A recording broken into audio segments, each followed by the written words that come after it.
to the Ladies Tale podcast mobile. Per the semi almost normal now, because I'm like, I'm gonna be home at 3 o'clock and something always comes up at 2:15. And you're like, well, I gotta go do that and I'll be back. And it never happens. They call it life. I call it an inconvenience. But oh well. I'm getting used to it. I'm trying to anyway. I will Nona, by the way. And I remember to introduce myself, so I feel like I should give myself a high five. But since I'm actually doing this on my phone, I'm going to do this time. So high five to the audience for actually sticking in here with me. What? Oh, it feels so unnarcissist of me to do. But that's all right. I'm going to live with it.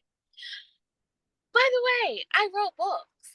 Yeah. Did you love that segue? You loved that segue, didn't you? I wrote books. And I thought divorce was bad. And I thought being grown up was easy. If only I were me, a memoir in verse, Foreign Coffees, Widow's Web, and Widow's Debt. And you can get those wherever you can find your audiobooks, because those are just the audiobooks. There's another 11 of them to make a total of 17 books. And you can find those books on www.andithoughladies.com.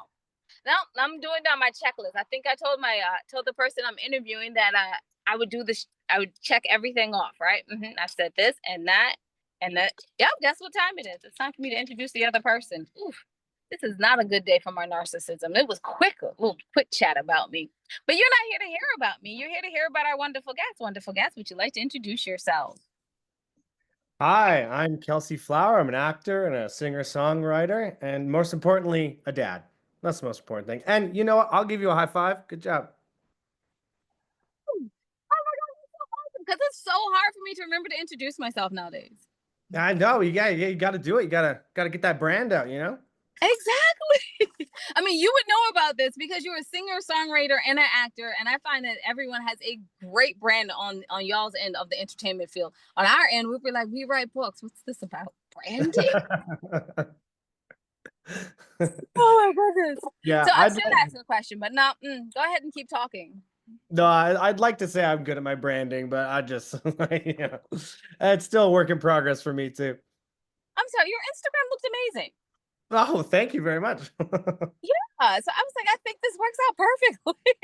Okay. Oh, yes, I'm nailing it. Yes. Okay. So you're an actor. How Yes. did you get started and knowing that acting is your calling? Oh, great question. I wish it was like something interesting, but I think it was really just a way to meet girls in high school. I I was like, I could either play like football or basketball, or man, over in that room, there's a lot more girls. And then so I went, tried to go do it, and then and did a couple plays in high school, and I was just like, oh, there's something different about this. I love this. And then you find out people can do it for a living. You're like, oh, that's possible. And all right, I'm gonna try to do it until it stops making me happy and still makes me happy. So I recognize that we do have something in common. I heard the word writing. Mm. Fairly different type of writing. I did try my hand at it, and no, I cannot do it. So going from acting to writing, are there any skills that are transferable? Songwriting? Yeah, that's a good question. I think it was, in any form of art, you have to find your ability to find your flow and let go and kind of get out of your own way. And acting is inherently just kind of embarrassing, either on stage or on the screen. People are just looking at you and they're like, "Hey, go act and act like none of this is happening in front of you." And I think with writing, it's just kind of that with any form of writing or expression, there has to be that form of bravery. And you guys are like, screw it. I'm just gonna go for it. I'm just whatever's in here and whatever I'm feeling, I'm just gonna try to get it out as best as I can. And I think acting helped me in that regard of like not judging myself as much as I might have before. Okay. It shouldn't really be a segue, but my brain works in weird ways. So we're jumping subjects. Great, let's do it. Keep me on my toes. So like I'm saying acting makes you feel like confident and kind of like being yourself in a certain scene. But how on earth do you deal with all the rejection? As a writer, we have tons of rejection. As an It's actor, you do too. So what do you do? That's true. Well, it is funny because you always hear like, oh, the hardest part about acting is all the no's you get. And it's actually like it's just all the ghosting you get. You don't even get a no. You just get well, I would kill for someone to email me and say, no, you didn't get it. You just kind of got it. You'll see the part you auditioned for a few months later on TV, and you're like, oh, I guess I didn't get that one. That was a real laugh too. I'm Oh man, it's wild out there. But yeah, it's just trying to with acting, it's really you're not trying for the auditions at least, you're not trying to get a job, you're just trying to get another audition. You're just trying to be like, hey, this is what I would do with it, and you take it or leave it kind of thing. It's like if you're painting and you like your color is blue, but they just really kind of want a yellow. So no matter how good your blue is, they're they're gonna be like, thank you so much, but we need yellow for this. And then it takes it out of like, oh, I did something wrong or I did something bad or I'm not a good. They rarely pick the you rarely don't get a job because you did poorly in your audition. So it's kind of just like go in, do your thing. This is what I would do with it, and try to make your life outside of acting as fulfilling as possible. oh, oh my goodness. As soon as you finished talking, he was like, oh no, no, now you need to cough. So audience, one second. Yeah, of course. Hmm. Normally it times out differently. I'll be like, oh good, they just started talking. I can cough now. No, No, no, um, no. Today. no, Today no, was like, nah. no. Coughs, no. Oh, thank you for joining and drinking something. Great. I don't Cheers. feel alone. Yay. Yeah, yeah. You gotta have a little bit of coffee. That's for sure. So I talked to quite a few casting directors, Mm, and they were talking about the process of going from audition to audition to audition. mm.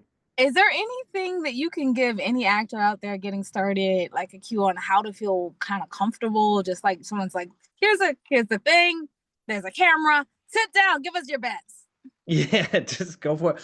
I mean, really, we live in an amazing time where you can go like everyone has like a camera in their phone. Like, go out, write something, shoot something with your friends, and it's gonna look half decent, and there's a way to like put it on YouTube or TikTok or whatever, like so there's a way to practice. There's a way to like get out there and like start doing some stuff so that when you get an audition and it's like, okay, all I have to do is focus on acting right now. I don't even have to worry about writing and editing and producing and stuff. So it's like just go out, make stuff with your friends, get practice, and there's tons of actor audition workshops. Like go take a class and see if it's you even want to be an actor. Sometimes we don't know. Sometimes we don't even know what acting is until we start, and they're like, oh, I don't know.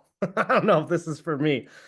So yeah, take a class, take some audition classes, some on-screen classes, and shoot stuff with your friends and see if you kind of get addicted. Thank you so much for that advice. Okay, y'all know I've been in a couple of movies. I never did audition for the part because I knew the director, but now I feel like I'm typecast. So you want to talk about how to get out of that? No, I'm joking. If I knew, I'd tell you. Oh my god, it's the worst typecast ever too. But so what do you do when you get a yes? Because that's Oh got man, to be scarier than the no. sometimes, yeah, it makes it real. It makes it real, and then you're like, oh, I gotta. Now the work starts. It's kind of like you get an immediate like, oh wow, and then you get, oh, okay, now I have to actually do the thing. And then depending on where it is, and it's a little more. I got a year and a half year old, so it's also like trying to. Okay, this shoots in Manitoba or Montreal or something. So like, okay, so it's like kind of a scheduling thing now too. But it's also then it's like, okay, go back and reread and get as comfortable with the material as possible and start making choices. I think it was like Tom Hanks said, like once you book a job, if you want to be a professional, just show up on time, know your lines, and have an idea. Just one idea, Oh, you so know? And I cannot be an actor apparently because showing up on time seems like a horrible idea. I'm like, no, I'm always fashionably late, and that's late. yeah. That's even a little out of fashion for that late. But anyway, so I do have to ask the question I ask everyone that I come across that even comes near being in movies. What's your best crafty? Oh, like best like go-to thing. No, no, no, no. What's your best crafty, as in the table where they put the food out because y'all have 16-hour days? Yeah, yeah. Like, what's my favorite snack on Crafty? Yeah, tell me the favorite snacks and then on your project. What was the best one you've ever had? Best Mm, craft table ever? there was a one that at the very end of Crafty had like Sundays. Like there was like a machine you could have just like make your own Sundays kind of situation. And I had some brain freeze that day. I was eating way too much. I was eating way too much ice cream. But yeah, that was pretty. I was like 30 at the and I was like, oh my God, I feel like a 12-year-old kid. I was like, oh, free ice cream, awesome. So yeah, that Oh was pretty my sweet. goodness. I But was you, like, you I'm a lactose intolerant, and I still would have been there, just like, yeah, this is like, gonna be a bad day for me. yeah, Like, we're leaning in, but yeah, you're only human. How could you resist? exactly. I Yeah. keep asking everyone, like, can someone please invite me so I could do this craft table thing? And then I tell them that I'm prepared for it with my little to go things, and I have a garbage bag full of little to go packages, so I can just put all the crafty in it. And they're like, yeah, see, that's gonna be embarrassing. I see this now. Yeah, yeah. We know you. Yeah. Oh, so I guess I'm not getting an invite from you for crafty either. Dag nabbit, I shouldn't tell You that know story. what? If I could, I would, but I'm too busy squirreling it away. So, Oh goodness, how do you deal with those 16-hour shooting days? oh, crafty helps, for sure. Yeah. They could be, especially the overnight, like the night shoots, where you're literally going 4 to 4 or till the sun comes up or whatever. And you just really hope that there's a good, like you're working with a good crew and a good cast, and like because you kind of just you feel like you're in the trenches together, and so there's a lot of camaraderie. And then like when people start getting overtired, sometimes that's when the best stuff, because people are just kind of like starting to lose their minds a bit. And so sometimes it frees people up. But yeah, lots of it's like when you used to do sleepovers when you were little and you tried to stay up as late as possible, and then you start getting like the giggles and stuff. It starts to get crazy. Okay, now I do want to do like a set visit once in my life. Oh, okay. Another set visit once in my life. Yeah, we're all The just other one I went on was like during the day, everything was kind of chill. And so, yeah, Mhm. now I want to do a night set visit, y'all. Yeah, yeah, you try. Well, that's the thing about it too. A lot of people are like, can I come visit set? And and like you can, but like set is super boring.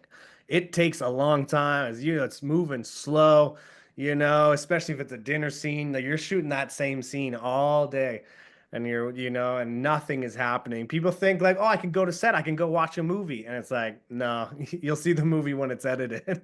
We're just gathering the pieces right now. And this is why crafty is important because when you're bored, you can eat. Essential. It's little hits of sugar, just keep you Yeah. going. Yeah, yeah, Oh, I mean, maybe not if you're an actress.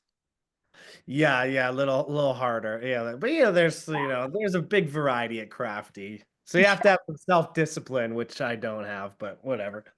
Other things to deal with. I keep hearing like so my executive friends are like when I go to visit, I grab some carrots, some celery. No, that's not happening. Like I couldn't imagine going there and be like, no, I'd like carrots and celery, please, but just two carrots, okay? Yeah, just Mostly two celery. carrots, no sauce, no ranch. Oh, Just like, yeah, no, you gotta treat yourself. Get yourself some Nature Valley Ranch and just go to town. you have You a just Nature Valley ranch soup and some vegetables you stick in it. Yeah, and then a carrot spoon. Just Yeah, a carrot. exactly. Yeah, exactly. Yeah, you get it. Yes. Oh, because okay, I'm sorry. I know, like once I get on Crafty, I'll be there for forever, and I have not talked about your singer songwriter abilities. And then I'm almost done this interview. I promise. I promised them All 17 good, minutes, all and I know good. we're rolling up on more than that. Okay, so when did the singing songwriting start? So I've always been interested in it. And then like most people, it was, during COVID, lockdown, craziness, it was just kind of like, oh, well, screw it. There's nothing else to do. And then I just found it so like satisfying because unlike acting, I can do it every day. I can pick up the guitar, I can pick up the pen, and I can just do it. And because it's not my like acting is my full-time thing, that's my main gig. So it's not music isn't like part of my identity and of my fulfillment and my self-worth. So I it's kind of like sweet. I can express my creative self and there's no pressure. It's like if it's only my daughter hears these songs, that's great. Obviously it'd be fun to play more, but it's just like it's kind of this nice it's the greatest hobby I've ever picked up. I'm no good at golf. So, That's so great. Oh, I was about to ask you about Spotify, but oh yeah, I mean, I have an album out there. yeah, You put it out there. It's cool for me because it's not my main thing. It's kind of like, oh wow, this is so cool. I live in a time where I can create something from a bedroom and put it on Spotify, and that's where people listen. And it's just like I can send it out, and people can hear my songs all over the world if they want to, if they have Spotify, which is so cool. that is so awesome. Now we have avoided this question. I've been hoping if I keep asking questions, it would just kind of pop up naturally. But I can't think of any way to try to dance around it, so I'm asking. What have you been in? So the audience will know. I was like, it's gonna pop up. The crafty question, someone's like, on this shoot, Oh, I was on this in this, and then I particular had shoot. crafty. Oh yeah, try to add some more details. No, no, I've never been in anything, so I'm still waiting. No, just kidding. Uh, well, so my biggest thing was a Netflix show called Black Summer, which is a zombie apocalypse show, where I played one of the leads in that one, which was really fun, and I got to shoot that in my hometown, which was incredible. Currently, there's an Amazon Prime show called Motorheads that's streaming right now. Please go watch it. We really want a season two, so go check out Motorheads. It's kind of like YA, One Tree Hill meets Fast and the Furious, and it's really fun. Great soundtrack. And yeah, that one was really fun. I'm kind of a member of a biker gang, and I play a not so swift member of that biker gang. So yeah, Black Summer, Motorheads. There's a series that I love that's a kind of a little engine that could called You're My Hero on CBC Gem, and it's this amazing comedy written by this guy has cerebral palsy, and he kind of talks about his how he goes through the world and his dealing with dynamics and stuff like that. And I play a rapper named Lil Durp in that. So I did not see that one, so I'm gonna have to go find that one. Didn't you see might Little have Dark performance. Yes. it's something to be seen, and just don't judge me too hard on my rapping skills. Did you actually have to go learn how to rap? I did. Well, I had to because it was such a low budget shoot. Like they normally you'd record it beforehand and then lip sync on the day of recording just to make sure the sound is good, it's perfect. But they're like, we got to do it live, so I had to do it live. So I had to really focus and learn, and he's supposed to be kind of a goofball, so that helped. So he's not supposed to be amazing, but yeah, it took some practice, that's for sure. Thank you so much for being here. Can you tell people where to find out more information about you? Where to well, we just went through your show, so I feel like Yeah. that's like but just say them again so we can make sure, if you get that pen and paper, write them down so that Yeah, you guys can make sure you go see yeah, them. yeah. I'll say I'm so slow. So right now, the important one to watch is Motorheads on Amazon Prime. You're My Hero on CBC Gem, and my album is out on all streaming platforms. Kelsey Flower and the Floral Notes is my music stage name. So please go check it out. And yeah, hope you guys like it. Thank you so much for being here. Thank you for wrapping it up for you. I'm going to go ahead and wrap it up for me over here. I'm Winona, one of the And I Thought ladies. And you can find out everything your ladies are doing at www.andithoughladies.com. Probably a few things we didn't want you to know about. No. That website's gone now. You missed your opportunity to find out about a few things we didn't want you to know about. There was a few things up there. Anyway, when you go to that website, go down to the bottom of the page and you can see the charities that we proudly support. We ask that you give them a moment of support too. That does not mean you have to give them money. You could like get your hands dirty, go over there and build an orphanage in Ethiopia, or give them some resources that they don't have. One day somebody needed to know how to write grants, and hey, there was a grant writer that was like, I want to support you this way. So maybe they know, maybe you have that. And if not, money works too. We thank you in advance for that. Remember that wisdom is all around you if you're open to finding it and accepting it. So peace and love, you guys, from Winona and the Missing Jade. And by the way, the reason she is missing today is because she is in a bar and I'm now jealous. Thank you for listening.